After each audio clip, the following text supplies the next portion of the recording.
Hello all, my name is Elizabeth Pritt and I am a student at Cleveland State University. I am majoring in psychology, and as a general disclaimer, I am very bad at this, so there will be random pauses and potential stutters, so I am so sorry. Today I will be talking about the principles of the Belmont Report and fraud in psychology. So the Belmont Report was made in 1979 after in 1972 Miss Jean Heller published a story in the New York Times exposing a study that had been going on for 40 years by the U.S. public health servants in Tuskegee, Alabama. The study was on 400 men with untreated syphilis. 10 years after the study had begun, an effective treatment for syphilis was discovered, but there were deliberate efforts to make sure that none of the subjects received this treatment by the researchers. So it became this huge scandal as it was discovered. In 1974, the National Research Act passed, and one of the things was the creation of a commission to study the problems of human subject research in biomedical and behavioral research. They were asked to identify basic ethic principles which would underline the conduct of research involving humans as subjects, and that they should look at role of assessment of risk-benefit criteria, guidelines for the selection of humans, objects, and then nature, and define what informed consent and define what informed consent would be in various research settings. That's what I'm trying to say. Ooh. So in 1979, they came up with the principles of the Belmont Report. These principles are respect for persons, beneficence, and justice. In the report itself, the notion of respect for persons is that subjects are autonomous beings and that they can decide for themselves. In the case of subjects with limited autonomy, like children or people who are temporarily impaired,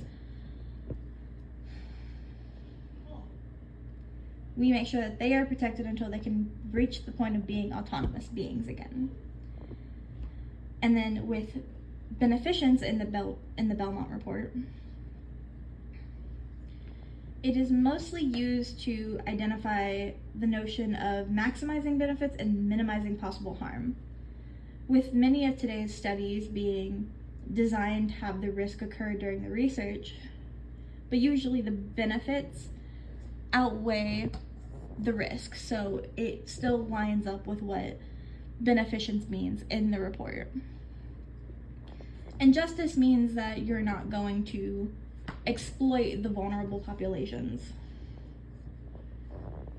and that way we're also distributing all of the benefits equally and not specifically focusing on one target demographic and exploiting the rest, essentially.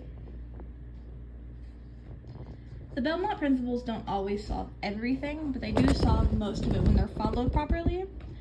But for example, balancing these is really, really important when things get difficult, especially if they conflict. Some studies require things like deception, which can complicate the ethical landscape because it raises issues about trust and transparency. Sometimes an unexpected risk may pop up and it may be hard to balance. The potential benefits must outweigh the new risk that's being involved in order to still line up with beneficence. On top of that, with new technologies like AI, the ethical considerations have to be much higher because we actually have to worry about consent, privacy, and the potential misuse of data through AI. And we have to make sure that we're still enforcing these ethical things, these ethical principles during the research, on top of now managing the AI side of things. And then fraud in psychology can have a lot of backlash because it can cause people to not trust the research that's actually being conducted. And it can even affect the well-being of those who are treated by that specific medicine, and it can cause distrust from the public when it comes to certain medications and vaccines. I specifically watched the video about the Wakefield scandal with the MMR vaccine, and I was kind of surprised that you would even have the means of doing something like this. He completely manipulated data to support his claims about it and had a conflict of interest because he was literally getting paid to promote alternative vaccines. The fact he had no peer review either, and it was virtually impossible to recreate the experiment he used to fake the data,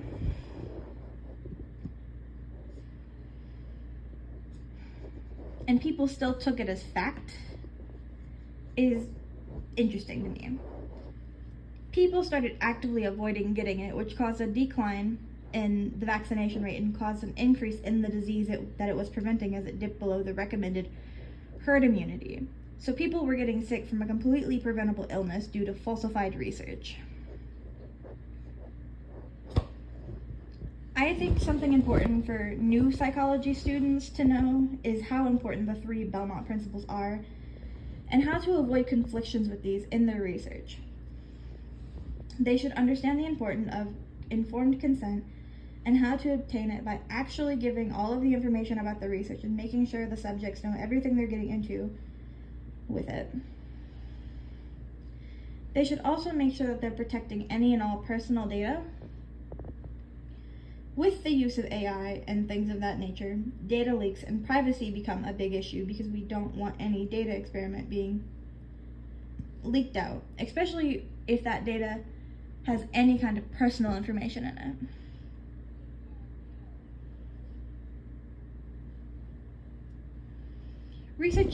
Researchers today can do many things to prevent fraud in the research and to maintain their proper ethic.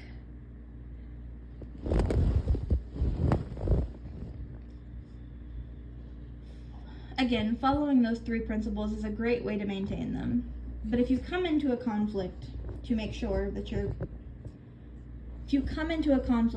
with them to make sure that you're still balancing those 3 principles. Actively continuing your education into ethics is also a really great way to do it.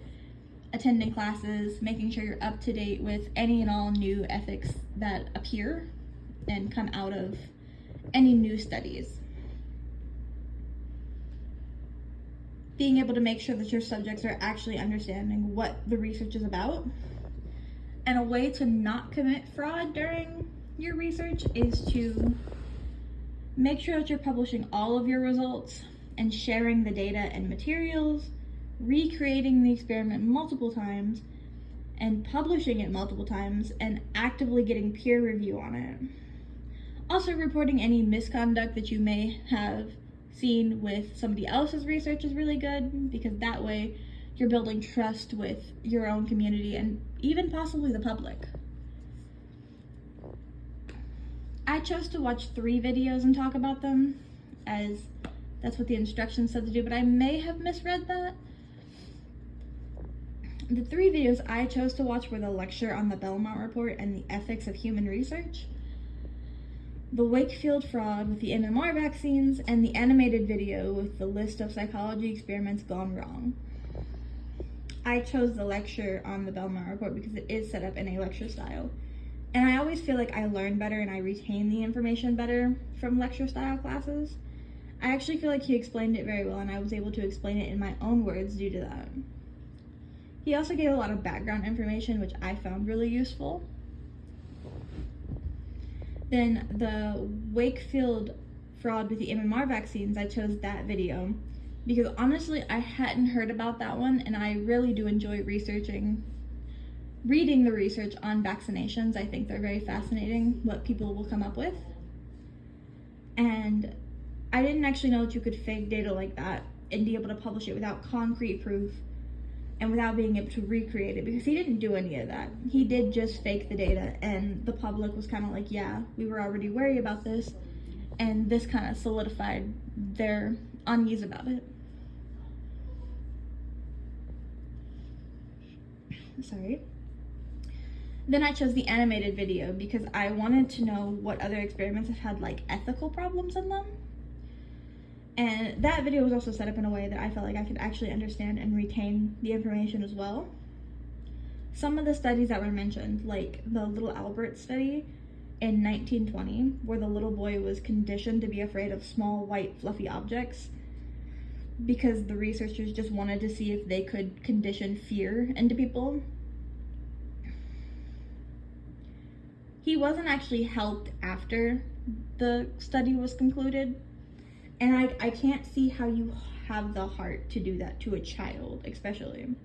They didn't attempt to desensitize him after the experiment was over, and they didn't care about his well-being afterwards, so it was very inhumane to me overall. There were a couple of interesting other ones in that, but that was the one that really caught my attention.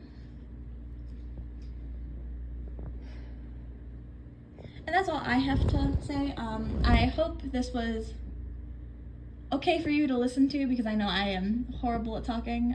But thank you for listening, and I look forward to your feedback. Thank you.